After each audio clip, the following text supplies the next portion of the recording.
Hey everybody, so we're here again working on Striker. Today we're going to upgrade the brakes.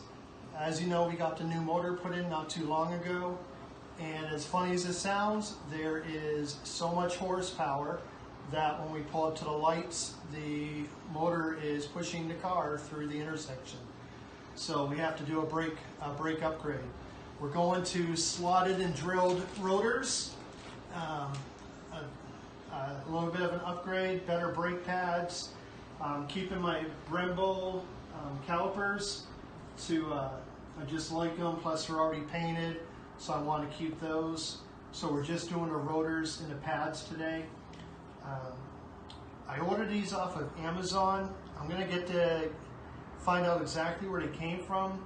The shipping, I had my box sitting here the way it showed up to the house. You can see everything's upside down. The box was upside down. That's more UPS than it was from Amazon. But this is how it came inside. There is no packing material. Everything was just thrown inside in pieces. Everything just got banged around. The rotors, I know once I start using the brakes, they're gonna scrape down anyway, but everything is all scratched up and banged up. But they're heavy duty, and like I said, once I start using them, they'll scratch down to their own surface. But the packing was just absolutely terrible. Every box is banged up. This box was wet and it's crushed on the corners. There was just no packing material. The brakes I got were very basic. It was just pads and rotors. There was no lubricant. There was no anti-seize. So just to make life easier, I did get the anti-seize to go. As you know, there's one bolt for each rotor that's going to be going in to hold it in place. I did go ahead and get brake quiet to go ahead and put on each of the pads to make sure there's no squealing. And if you've ever done brakes before, it'll make life a lot easier. I got this tool here that'll help compress the piston on each of the calipers, and that'll make the pads go on and slip over the rotors a lot easier. This was only $10 at my local parts store. So it's a good investment for 10 bucks.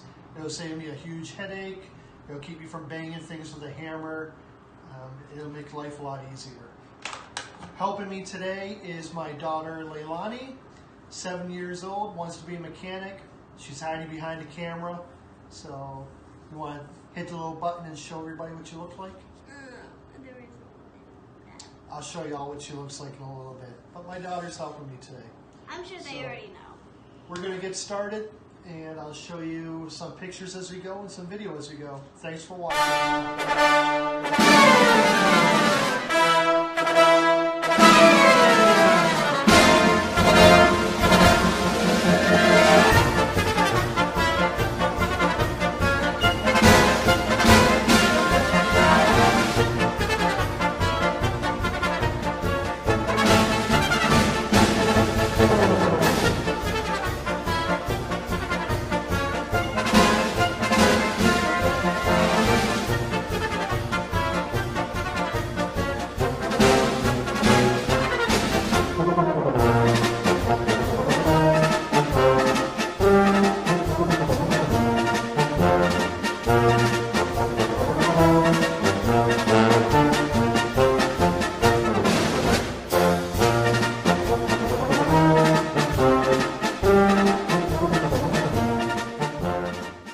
Hi everybody, we're back.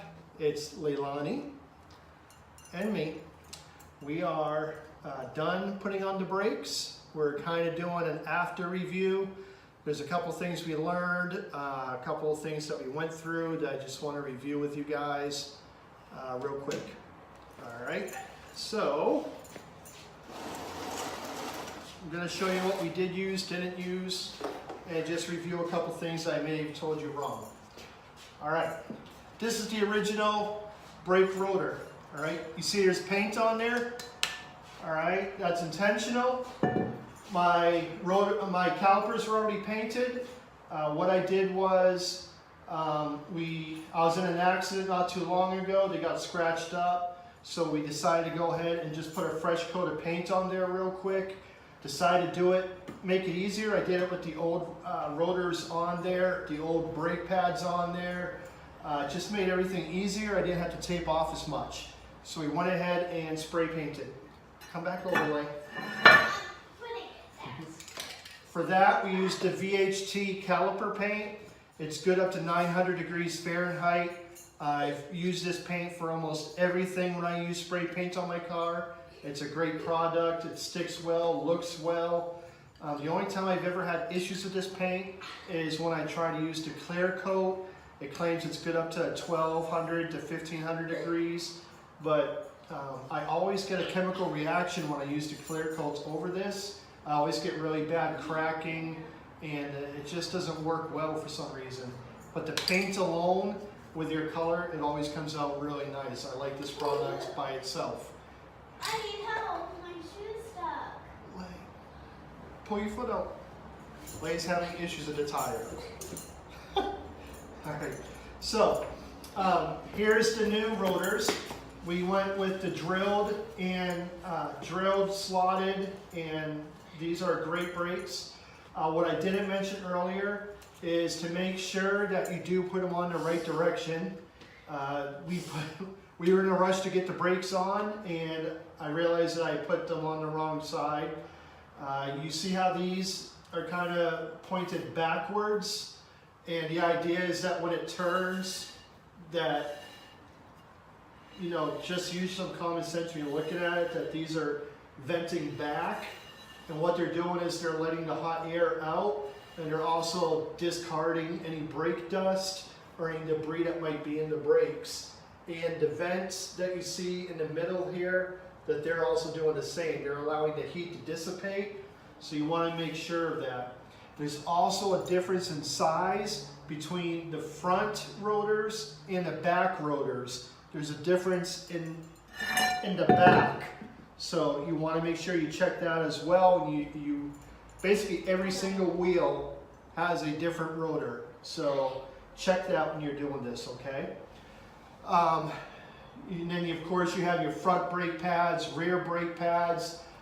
Some sets are directional as far as which way the pads go in, facing front and back. The ones I bought were not, so it didn't matter which side I put my pads on. And so those are just a couple notes as far as the rotors and the pads. All right, real quick, so just to review so you know. Everything's bolted up, brand new. You just took off your wheel. Yep, get it out. Don't worry. I'm trying to keep her clean today because we're done. All right. So this is you got your caliper here, okay? Let's pretend we're doing our brakes real quick. I'll show you what tools I did use. Hammer, 2.5-inch nail, not the tool that I originally showed you. That tool did not work. 2.5-inch nail. All right, you got your 2 pins right here. 2-inch nail fit perfect. Just used it, knocked out the 2 pins. They pretty much went all the way through.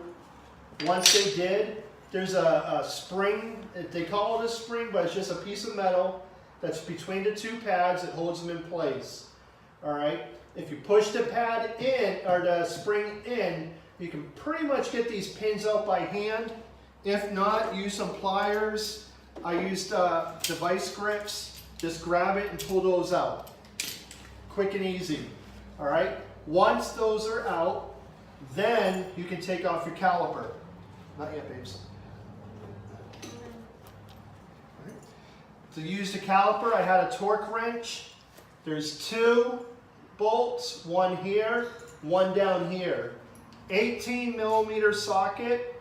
I cracked them both.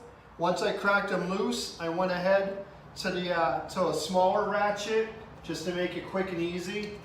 Got that off. Once I removed it, the pads fell out. I left the lines hooked up so there was no bleeding in the brakes later. I just went ahead and moved the rotor to the side. I'm sorry, not the rotor, the caliper to the side. I either placed it, I did different thing on different wheels. On the front, I placed it on the block to keep it up so there's no strain on the lines. On the back, I was actually able to place the rotor on part of the frame, the caliper, on the frame to keep it from falling onto the ground. Now we have a bare caliper. Man, I'm getting all my words backwards. Bare rotor. Leilani really wants me to show you this, the anti-seize. We're getting there in a second. All right. I was pretty fortunate. They warn you that this one single bolt strips out really easy. The bolt that holds on your rotor. Mine came out really easy, and I haven't done any brake work since I've had the car. So it was a T30 bit. I used my small ratchet with it, put it in, I hit it in there to get it a little bit loose, cracked it open. It came off really nice and easy. Once it did, I used a rubber mallet, hit the outside around a couple times. The front was easier than the back. I had to hit the back a lot longer, a lot harder, get it loose.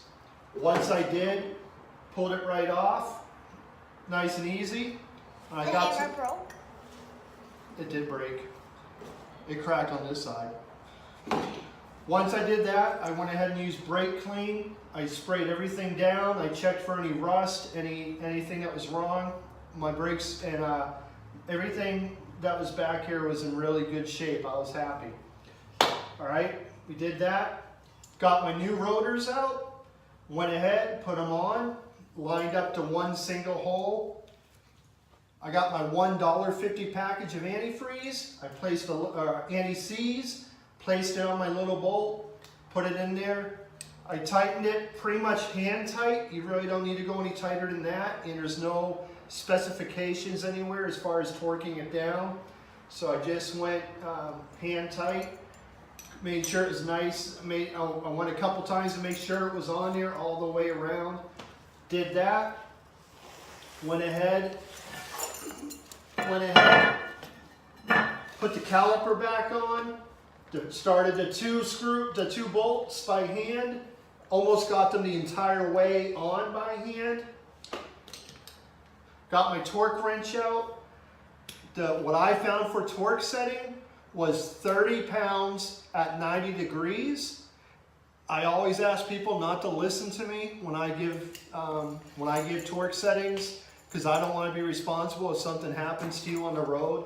So please look it up and make sure, because I did hear I watched videos on YouTube and I found a couple different things. So just look it up, but 30 pounds was a lot.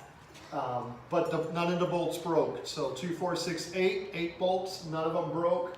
They were all on there very tight. So to me it felt very secure and I'm happy with it on my car. So 30 pounds, 90 degrees. I torqued them all down. Leilani helped me with it. We got those all down nice and tight. We got to the pads. Grab me an old pad out of one of the, just bring me the box with some pads in it. Right there, grab that box. There should be some old pads. Yep, bring it. Just slide it to me. Don't touch them, just slide it to me. All right, I'll show you on an old pad. My old pads are actually in good shape. I just had to upgrade. Nope, I don't want you touching dirty. All right, we got disc brake quiet. It says you can put these on the rotors. I'm not a rotor kind of guy. I don't like putting stuff on my rotors. I actually, at this point, I sprayed down the rotors with brake clean too to get all the grease and everything off. Come sit, Lay. We took the brake quiet. I just put a little bit on the edge. Wipe it there on the edge. I get on the edge nice and neat. I do both sides. And I also put it on the center crack. And that's all I do, just that much. All right, as I start to use the brakes, it'll put what it needs onto the rotor. I don't need to add anything. All right, so that's the two of those. I'll then slip them in by hand. Sometimes I need to tap it in with the rubber mallet. Once I get them into where I'm happy, I'll go ahead and return that metal spring. I'll start the one retaining clip to get it above the spring and get that one in place. It usually goes in very easy. The second one you have to hold down, and there's definitely some retention going against you. Hold it down tight, get the second one in. Usually the metal hammer can get them both in all the way, but you may need to use the nail, the 2.5 inch nail, just to get it in that last little bit where you're happy with it. But the hammer pretty much did it all for me. So now the brake pads are in, the calipers are on the rotors, everything's screwed, everything's mounted up. That's it. You just did your brakes. This $10 tool that I mentioned in the beginning to help compress the pistons, it didn't do anything. I'm old school. I haven't worked on brakes in a long time. This, I guess, would be more for what I'm used to on older cars. First off, these are 4-piston brakes. I'm used to 2-piston brakes. So I was kind of surprised when I took off the pads and saw that there's 2 pistons on each side of these Brembo brake calipers. So they're 4 pistons, which it still would have worked if I had access, because you're pushing against the brake pad. But this is really designed for a single piston, and if you're used to the older brakes, you have access, an opening where you can put this in and compress it. But I removed the cap to my brake fluid reservoir, and that I was honestly able to use my bare hands to push each one of these back, and it didn't give me a hard time at all. So that's it. I mean, it was a very easy process. We got all 4 done. Getting ready to wash the rims and tires, and we're going to remount those. I'm going to torque down this to factory specifications. I don't know what that is yet. I gotta look it up. I used to know, but I can't remember. I have a dry erase board over here. I used to have all the specs written on it, but from here I can't see what it is. What is it? I hope that helped you. Lay, you want to come over here and say anything? You want to tell everybody anything? You want to come over here and say bye? You're in the video. You did some help. Leilani did an awesome job, I think. So I definitely want to thank my baby girl for helping. She's on her way to becoming a great mechanic. So thank you, Lay, for helping us. And I hope you all like this video. All right. There she is. All right. Y'all take care. Bye-bye.